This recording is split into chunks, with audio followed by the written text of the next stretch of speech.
nakakulong, Jinggoy, nagtatago si Bato. Sino yung nasa ospital?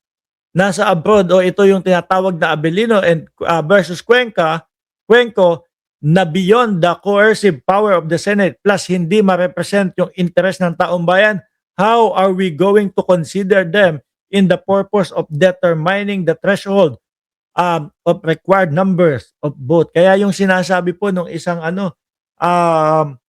abogado, mga kababayan, kapag kayang mga yan, deprived of liberty na, mga nakakulong, hindi na dapat pinapaboto yan.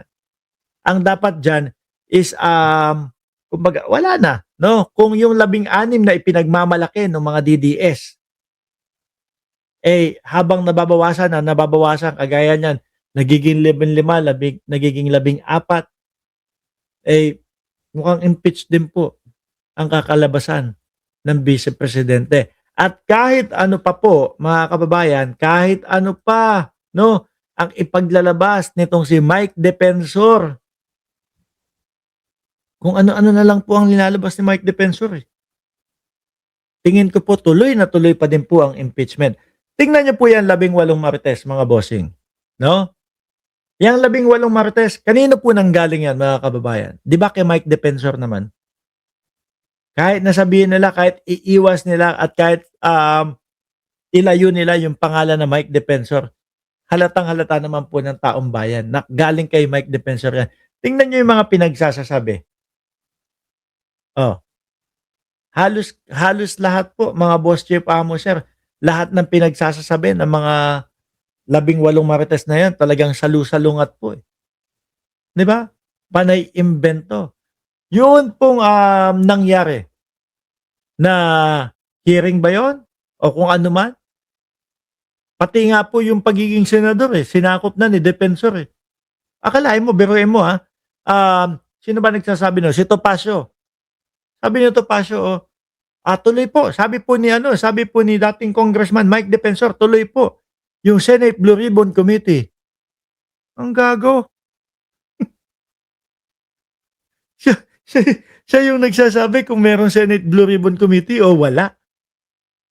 Diba? Parang si boss nila, ganun din. Iisa ang takbo ng mindset, sabi ni Ma'am Merly Belen. Sabi ni Samson, mata YouTube, nag-umpisa ang maleta kay Digongyo noong siya ay ang Pangulo. Kaya sila ang nakakakuha ng maraming maleta. Lahat ng angkan niya at mga didilis, no? Nakaalyado nung kapanahunan daw ni Digong. Di ba kaya nga ipinagpipilitan ni Rodante Marcoleta na siya ang maging Senate Blue Ribbon Committee dahil kapag siya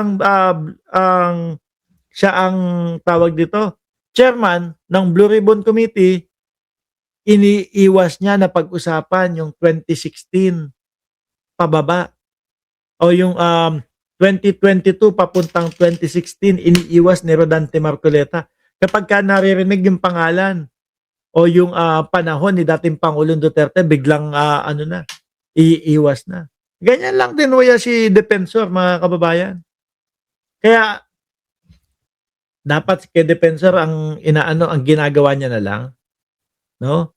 Ang ginagawa ni Defensor, pinagtutuunan niya ng pansin yung yung kaso ng pamilya niya doon sa bahay Bembangan.